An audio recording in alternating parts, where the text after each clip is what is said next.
Salam cerdas, Ibu, Bapak, saudara-saudara yang saya hormati. Sesi membacakan berita hari ini, saya akan bacakan 2 berita dan memberi sedikit komentar. Itu terkait dengan harga gas bumi tertentu, biasanya singkatannya HGBT ya. Berita pertama memang ditulis 2 hari yang lalu ya oleh bisnis.com. Sebenarnya ini banyak ya, silahkan dicari di mesin pencarian, nggak hanya bisnis yang memberitakan. Ini ditulis dengan judul Nasib Program HGBT di 2025, ESDM masih hitung harga dulu. Nah, saya bacakan ya. Kementerian Energi dan Sumber Daya Mineral (ESDM) masih menghitung harga sebelum menetapkan kelanjutan program harga gas bumi tertentu (HGBT) untuk industri pada 2025. HGBT merupakan kebijakan pemerintah untuk menetapkan harga gas bumi yang lebih murah untuk beberapa sektor industri. Kebijakan yang diberlakukan sejak 2020 untuk 7 sektor industri dengan harga gas sebesar $6 per MMBTU itu telah berakhir pada 31 Desember 2024. Jadi HGBT ini pada prinsipnya adalah harga gas bumi untuk sektor-sektor tertentu, bahkan ada aturannya juga, itu dengan harga yang ditentukan, dan meskipun harga pasar naik turun, tapi ini hampir selalu jauh di bawah harga pasar. Nah, itu dimulai pada tahun 2020, memang ada kaitannya juga dengan pandemi COVID ya. Dan memang pada waktu itu ditetapkan berakhir pada 31 Desember 2024. Nah, jadi apakah ini akan diteruskan ataukah dihentikan, itu kira-kira salah satunya. Atau kalau dilanjutkan harganya berapa? Atau kalau dilanjutkan apakah sektornya dipersempit atau ditambahi? Atau karena kan selain sektornya juga ada syarat-syarat lain yang kemudian menyangkut ada berapa perusahaan yang dapat, 250 ke 300 perusahaan dari sektor itu, kurang lebih begitu. Saya baca lagi, adapun program HGBT menyasar 7 subsektor industri. Ya, jadi kan tadi HGBT-nya untuk industri, lalu yang dapat 7 subsektor industri yakni pupuk, petrokimia, oleokimia, baja, keramik, gelas kaca, dan sarung tangan karet. Ya. Ini bukan subsektor lagi sebenarnya, subsektor. Nah, diberitakan lagi oleh bisnis, itu PLT Direktur Jenderal Minyak dan Gas Bumi, Ditjen ya, ini Dirjen tapi masih PLT, itu Pak Dadan Kusdiana mengatakan pihaknya masih memperhitungkan harga di tingkat hulu, serta penetapan tarif pengangkutan gas bumi melalui pipa atau tol fee ya, jadi masih dihitunglah harganya. Tadi kan totalnya kemudian di ujung jadi 6 ya, $6 ini masih. Nah, diberitakan juga, dikutip perkataan Pak Dadan ini, kami ini ingin memastikan bahwa gasnya itu terdeliver kepada konsumen dengan harga yang baik, kata Dadan di kantor Kementerian SDM Jumat ya, 11 Januari 2025. Nah, ini saya tidak tahu nih, tadi disebut Dadan, di sini disebut Danan ya oleh bisnis. Dan Dadan pun mengaku ingin memastikan kecukupan penerimaan negara dan ketersediaan gas sebelum melanjutkan program HGBT. Udah jelas ya, berarti ini kan ada subsidi di sini. Nah, maka perhitungannya kan adalah apakah jika diterapkan harga tertentu, kebutuhannya sekian, itu akan mengakibatkan subsidi yang harus dikeluarkan berapa. Nah, dia pun mengatakan bahwa program HGBT 2024, nah ini ada infonya nih, sebanyak 258 perusahaan dari 7 subsektor tadi telah menjadi pelanggan, jadi 258 ya. Nah, Dadan pun mengaku akan melakukan review kepada 258 perusahaan tersebut, apakah masih layak mendapatkan HGBT atau tidak. Di sisi lain dia mengungkapkan bahwa Kementerian Perindustrian mengusulkan memperluas sektor industri penerima HGBT. Jadi sektornya ini mau diluas, subsektornya ya, tapi belum tentu perusahaannya. Kalau di 7 itu dikurangi, lalu tambahan subsektor berapa, ini itu yang mesti dihitung. Dadan menyebut usulan itu perlu didiskusikan dengan Presiden Prabowo Subianto. Ini keterangan hari Jumat ya. Ada yang usulannya itu ada 2 jenis. ini pernyataan Dadan kepada pers ya. Satu yang sektor industrinya sama dengan yang sekarang yang existing, yang sudah berlaku 7 itu tetap. Terus ada juga tambahan di luar itu. Nah, ini bagus, ini jurnalis bisnis menyambung dengan sumber berita yang lain di tulisan yang sama, di tulisan berita yang sama, tapi ada sumber informasi lain selain dari Pak Dirjen tadi.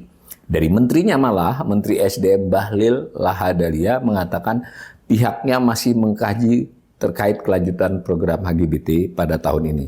Dia juga membuka opsi untuk memangkas jumlah sektor industri penerima HGBT itu. Nah, jadi malah Menteri Bahlil mengatakan bisa saja dikurangi ya.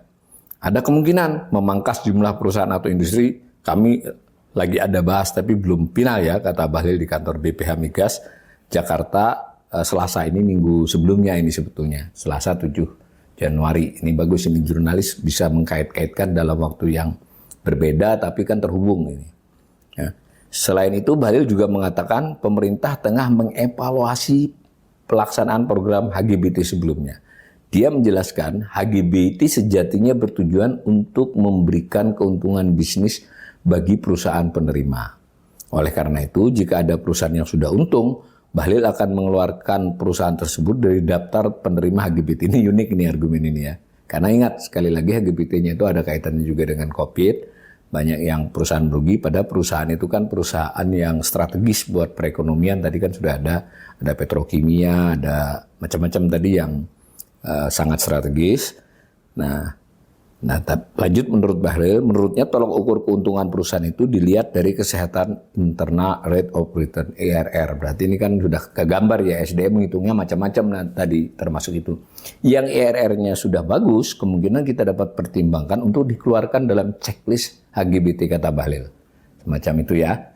Nah, itu dari bisnis. Nah, hari ini tadi baru saja itu berita terkait dari CNBC. Jadi baru aja ini.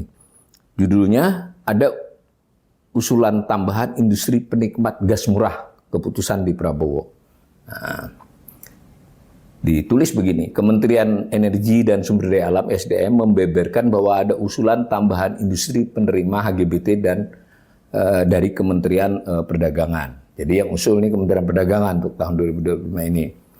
Nah, PLT Dirjen tadi, Pak Dadan Kusdiana tadi mengungkapkan sama dengan berita yang saya baca sebelumnya, 258 perusahaan ini ya. Ini salah, ini bukan 258 industri penerima, tapi 258 perusahaan dari sektor industri penerima.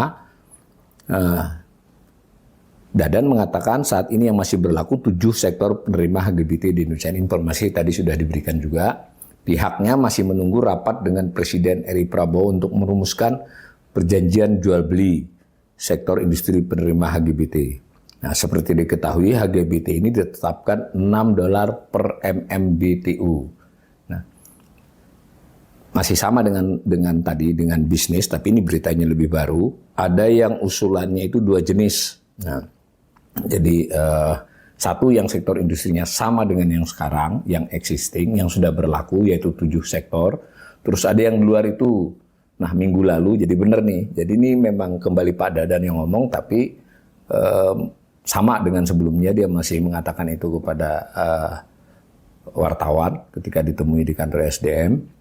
Itu perlu ada rapat yang dipimpin oleh Presiden. Jadi tidak sepenuhnya keputusan dipertimbangkan hanya oleh Kementerian SDM. Nah, tetapi kata Pak Dadan, basisnya adalah bahwa gasnya sudah ada. Dia kan sudah punya perjanjian jual beli gas sekarang. Nah, ini informasi ini perlu kita kunyah-kunyah ini. Jadi HGBT itu kan berarti membuat harga yang dijual lebih murah ditanggung oleh pemerintah, tetapi tetap faktor lain adalah gasnya ada nggak? Gitu. Maksudnya cukup nggak? Walaupun masih menunggu arahan lebih lanjut, Dadan menyebutkan pihaknya tetap memperhitungkan kecukupan penerimaan negara dan kecukupan dari pasokan gas untuk sektor industri penerima yang akan berlaku di tahun 2025 ini. Di berita sebelumnya kan garis bawahnya adalah hanya soal perhitungan penerimaan negara.